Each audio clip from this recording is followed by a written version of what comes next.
Hi everyone, Katie and AMSA, thank you for inviting me to come and talk at the convention.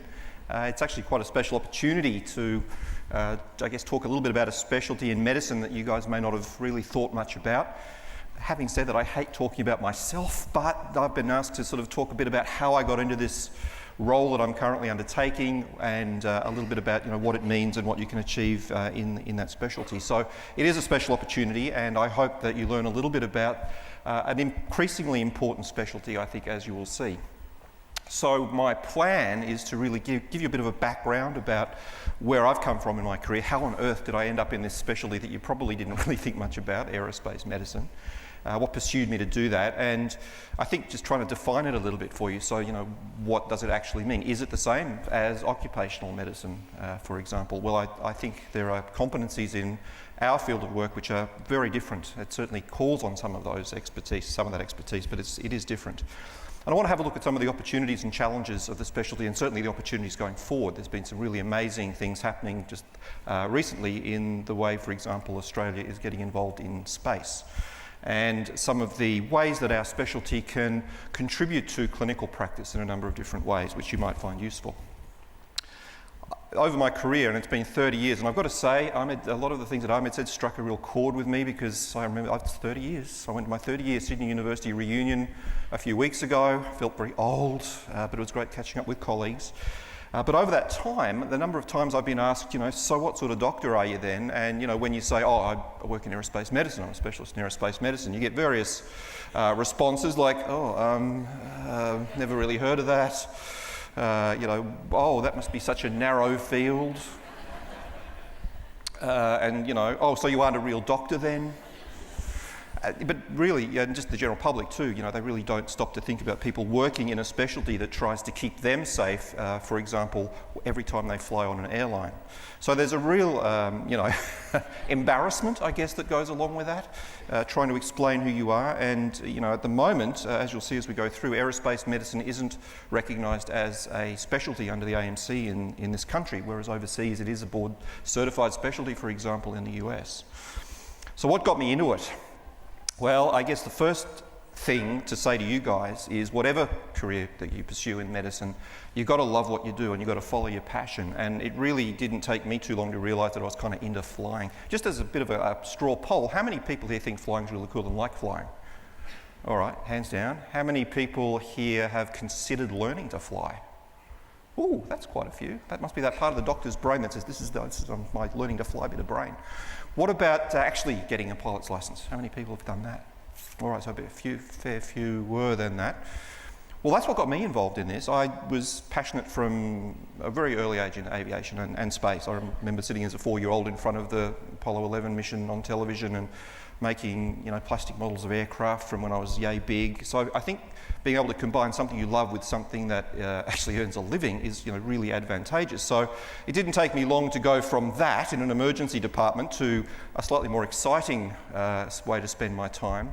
And I don't think it was that far into my work as an intern and resident when I started to earn some money that I started to learn to fly. So I got my pilot's license and thought, gee, this is really great. Why on earth did I do medicine? I should have really become a pilot.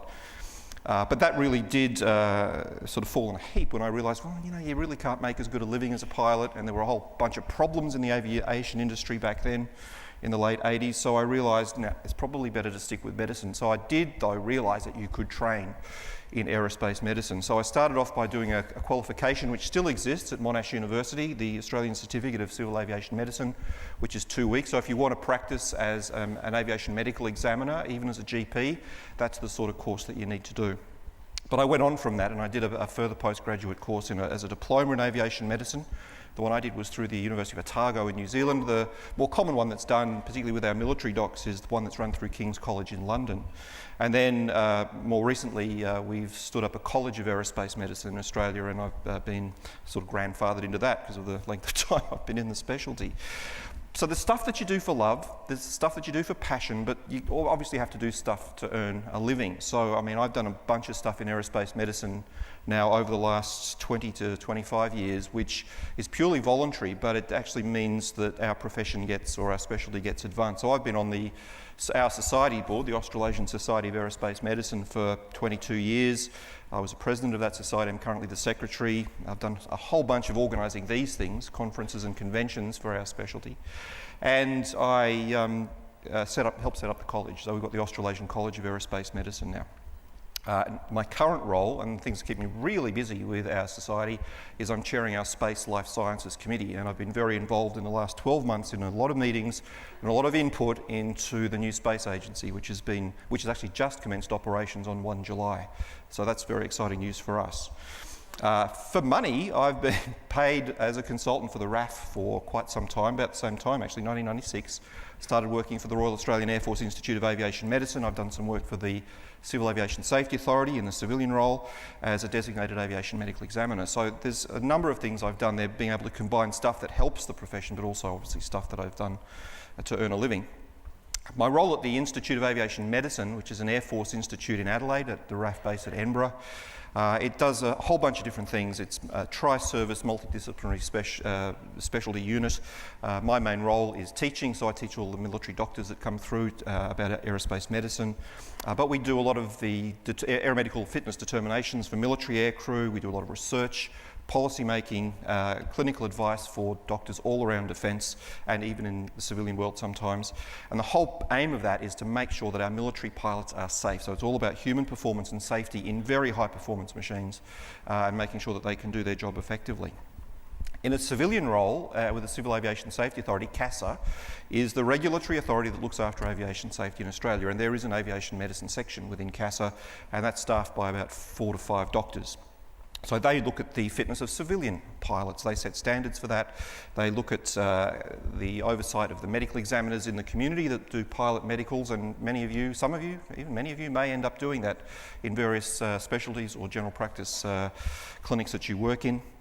And of course, engaging internationally with other regulatory authorities such as the FAA and CAA in the UK.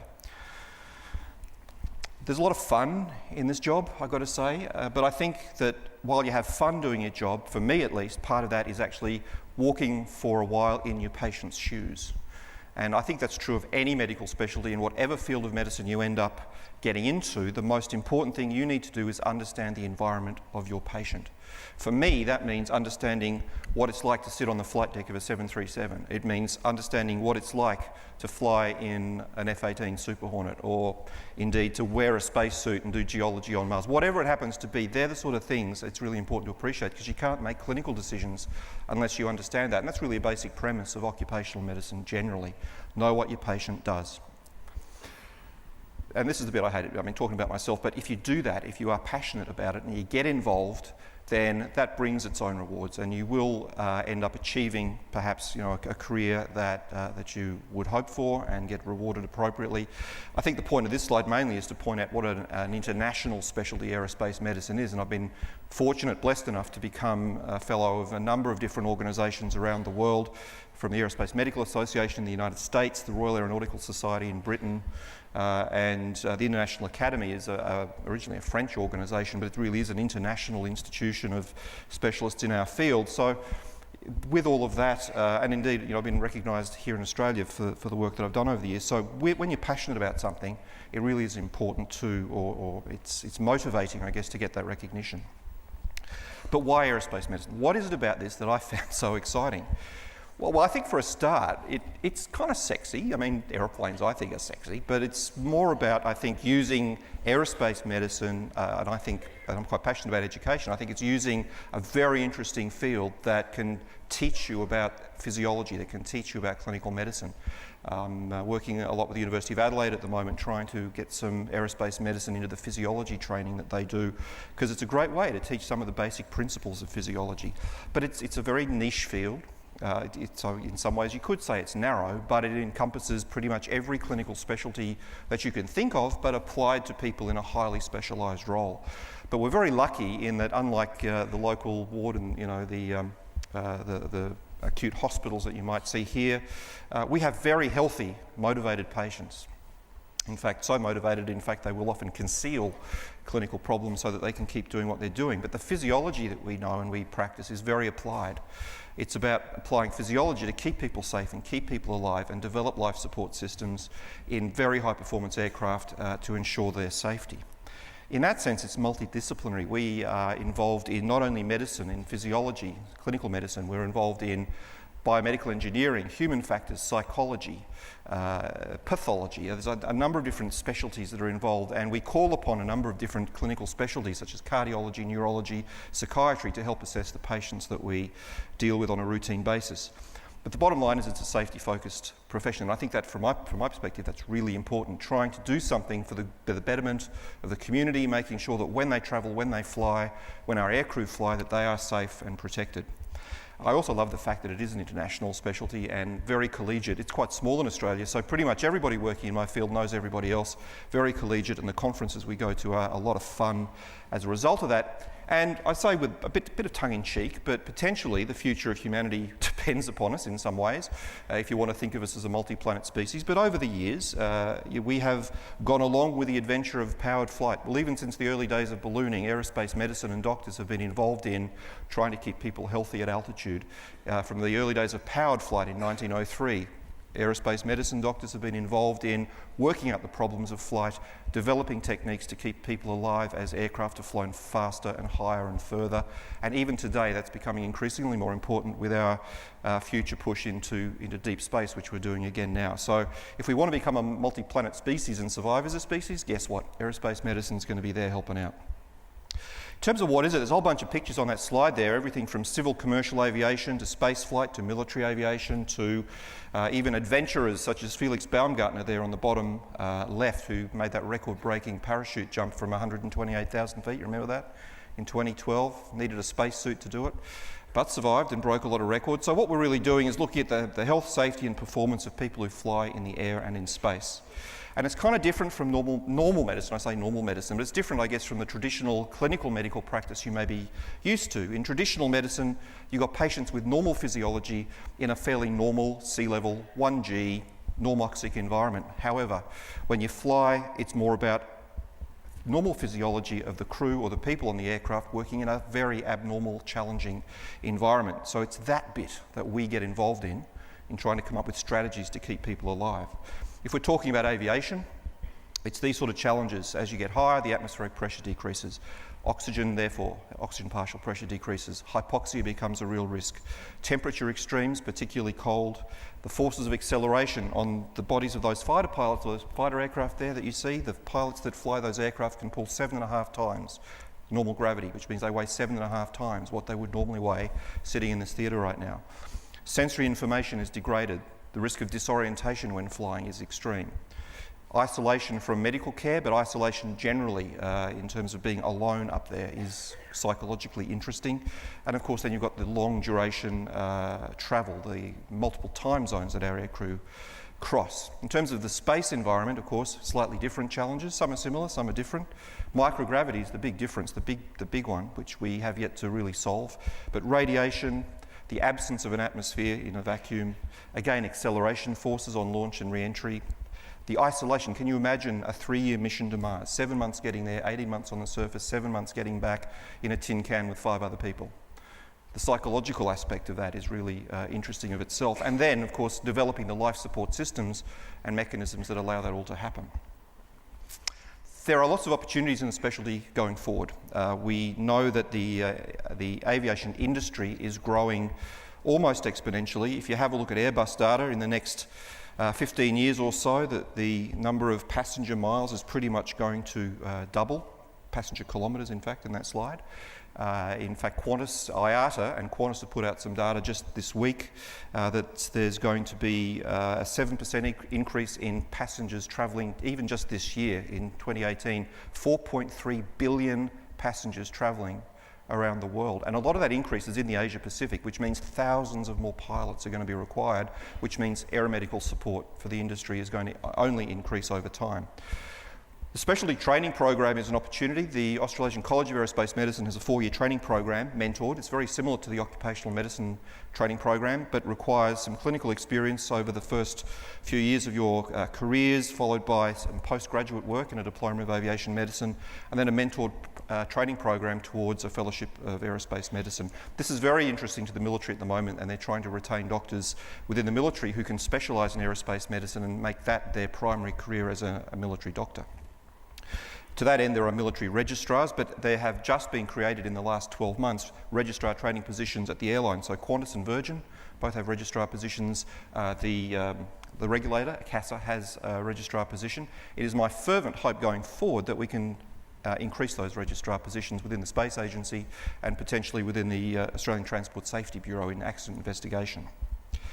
Actually, just go back one there. The Space Agency, as I mentioned, stood up on 1 July, which is really exciting, and we're yet to see how that pans out, but the aim there is to accelerate the growth of the space industry in Australia and see if to make it keep pace with global growth in space.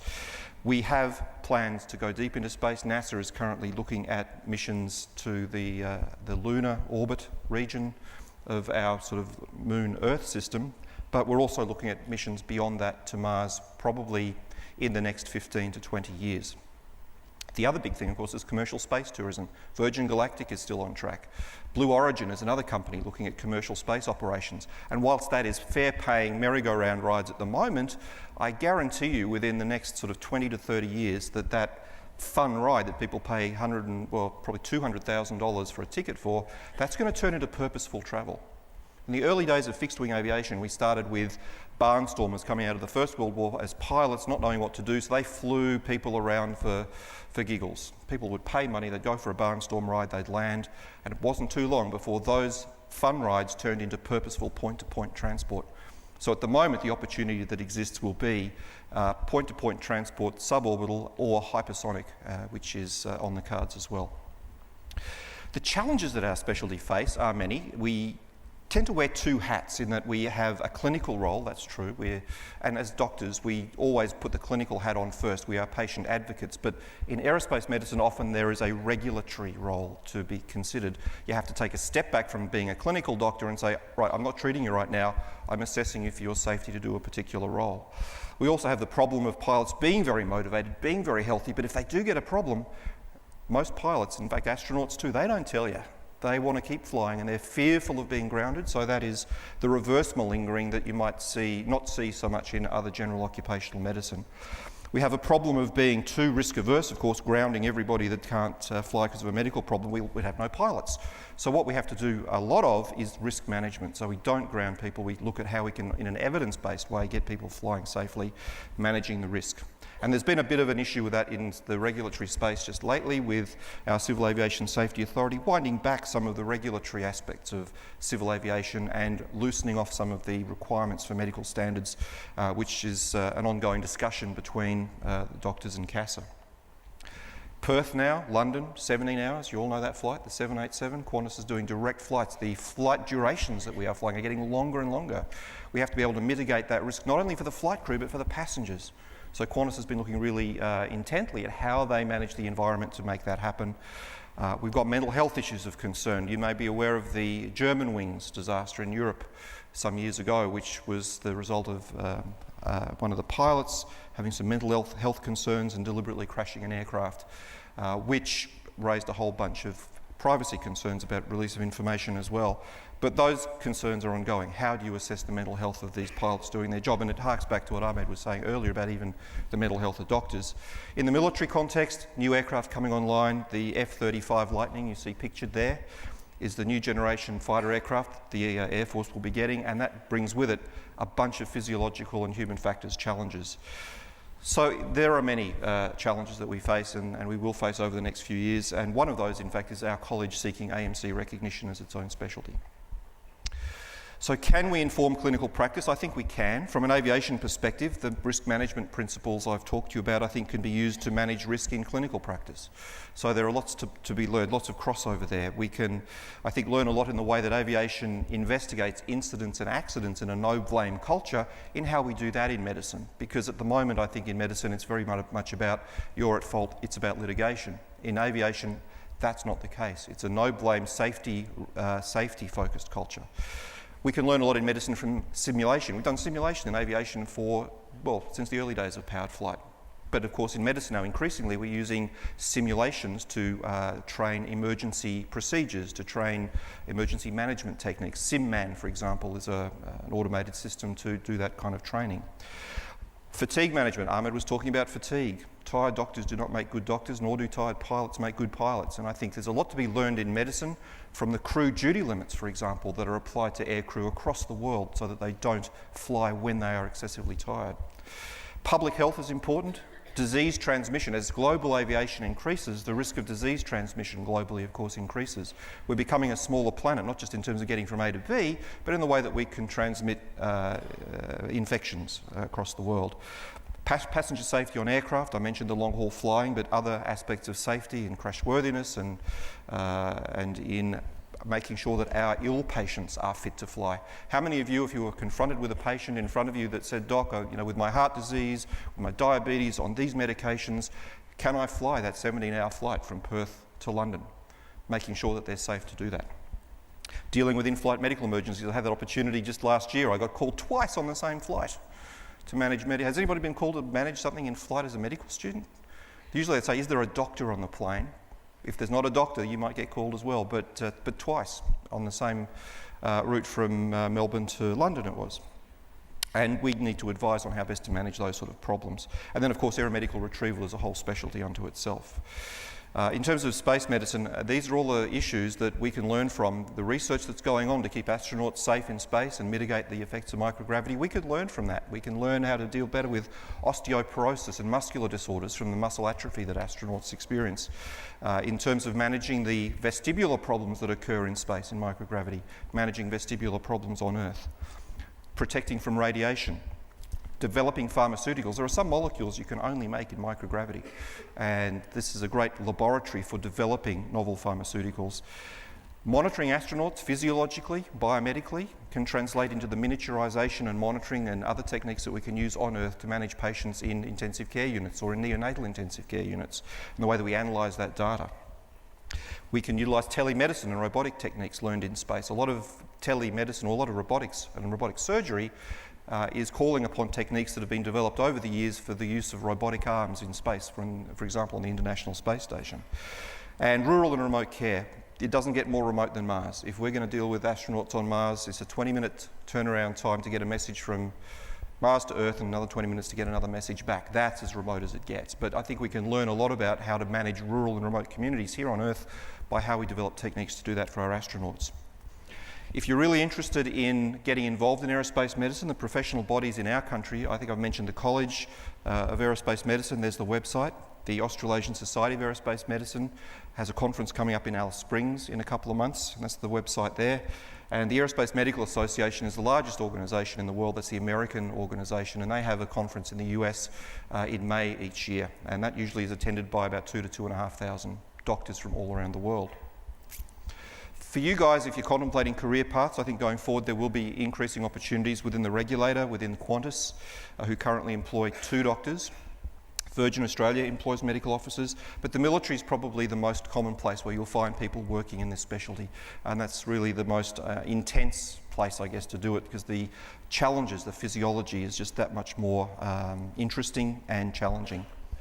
GPs, if you choose family medicine and general practice as your career path, you can certainly do aerospace medicine as well by doing aircrew medicals, becoming a designated aviation medical examiner.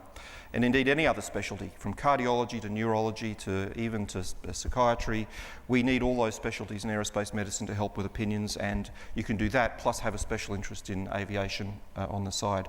I would like to think going forward space medicine will become increasingly important from the research that we can contribute in Australia, knowing that we do have fantastic research capabilities, and being an international effort, spaceflight is an international effort, I think we need to contribute more to that as we go forward over the next several years. If you are interested particularly in space, there is a course you can do that we run through the Society, the Humans in Space Challenges for Exploration. That'll be running again 1 to 3 September in Melbourne this year. It's a 3-day course giving you an introduction to the fundamentals of the challenges of human spaceflight. And it really is a fun course. We have a fantastic faculty teaching that. So I think I've got through the formal part of the talk. Really, it just leaves time for, in fact, plenty of time for questions if there are any. But I hope I've just been able to give you a bit of a sense of what aerospace medicine is. Once upon a time, there wasn't a career path in Australia, but now, thankfully, with the advent of those registrar positions in the college, we do have that ability. So thanks for listening, and hopefully I can answer some questions for you.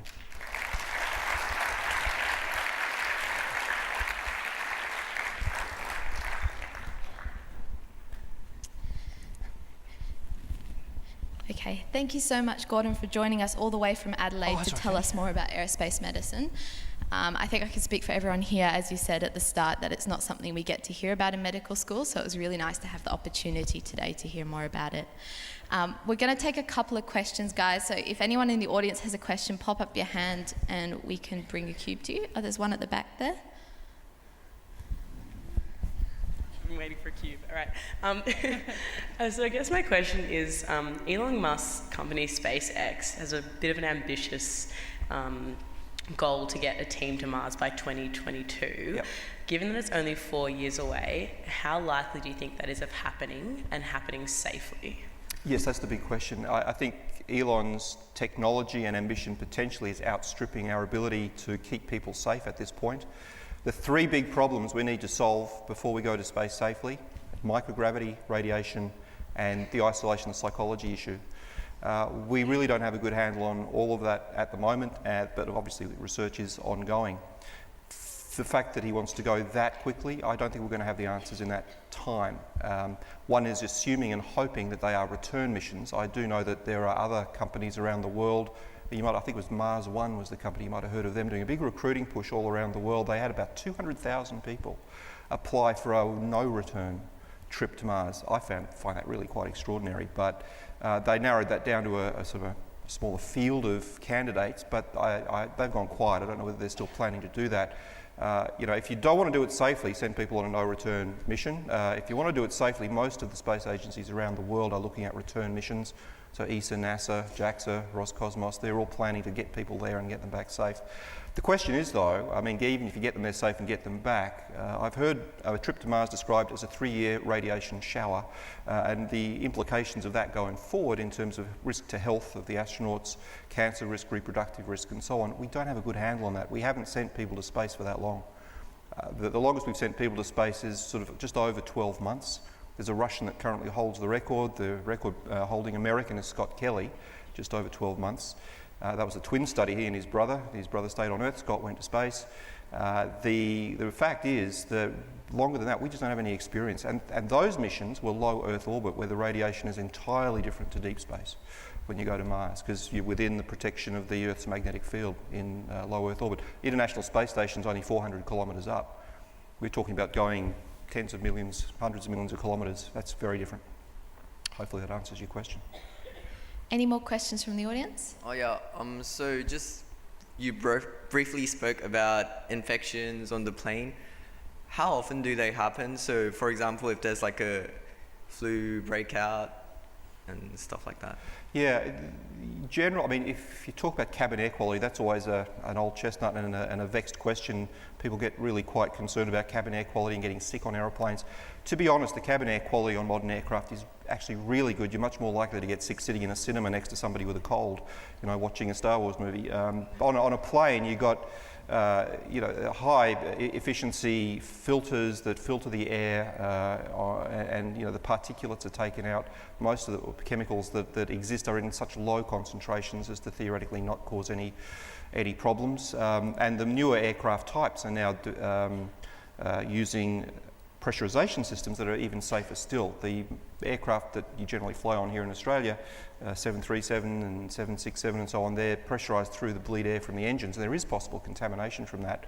But the 787, the Qantas flight, for example, Perth, London, is completely independent of that engine system. It's much cleaner air coming in, an electrically driven pump. In terms of infection potential, again, unless you're sitting in the row next to or immediately adjacent to somebody with an infection, it's highly unlikely that infection will be transmitted. But it's more about transmitting infection from from one population or one country to another. And you may remember when the bird flu scare came out some years ago, they were actually doing thermal imaging of people coming off aeroplanes to see if they were febrile. And anybody febrile was kind of hauled aside and tested just to try and minimise that transmission.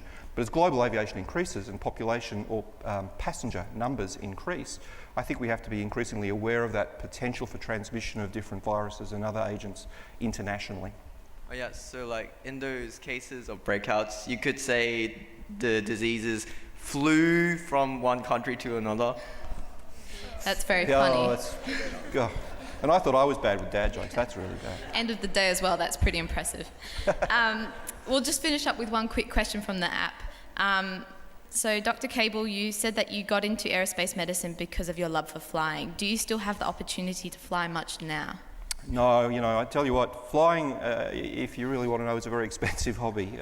Even back when I started to learn to fly as an intern. So burning holes in the sky and spending lots of money with a little, as we call them, bug smashers, it does take its toll on the finances. So I gave up flying a few years ago in favour of flying simulators. So my love now, although I've still technically got a pilot's license, I don't exercise it that much, but I do go fly a 737 simulator from time to time to keep my hand in, and I couldn't do that in the real world. So that's a really good way to stay familiar with the aircrew environment, keep your flying skills up a little bit, but also it's just really good fun, and you've got to keep having fun.